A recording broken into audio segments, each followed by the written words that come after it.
লাব্বাইক ইয়া রাসূলুল্লাহ, লাব্বাইক, আমি এখানে আছি। তোমার সন্তান কই? আমি তো জানি না হুজুর, আমার স্ত্রী জানে।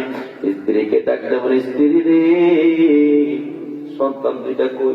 মনে হয় খেলতে গেছে, আসলে কোথায় আছে?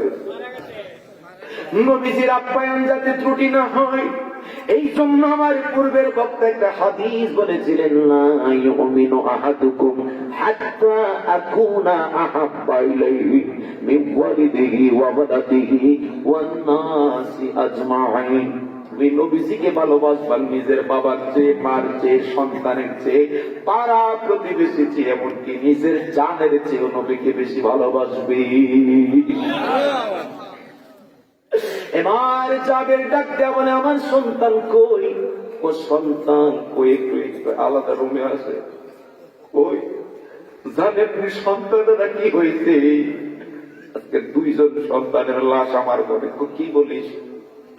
একজন সন্তান আর একজন সন্তানকে জবাই দিয়েছে, এই ওয়াকিয়া বললেন। যাদের চিন্তা করলেন না, কান্নাও করলেন না, হাসি মাখাবো। নবীজির চেহারা মোবারক কালো হয়ে যায়, এই জন্য সেই ঘটনাকে বুকে চাপা দিয়ে রাখলো। মনে রাখবেন, যত বুকে চাপা দিয়ে ঘটনা রাখুক না কেন, নিঃসন্তান মারছে, একটা দুশ্চিন্তার ছাপ চেহারাটা আছে। নবীজি ডাকতে বলে, যাবে রে, মিথ্যা বলিও না, বলো তোমার সন্তান কই? স্ত্রী কামাইলে ডাকতে বলতেছে, খোদার কসম হুজুর, আমার এই ঘরের মধ্যে সন্তান দুইটার লাশ।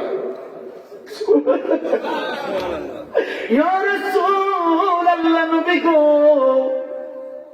আমার ঘরে রুমের ভিতরে সন্তানদের লাশ।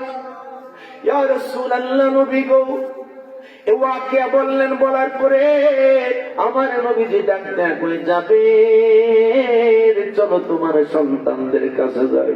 শুধু একটা কথা ওই দিন নবীজি বলছিলেন, যাবেন সন্তান রে,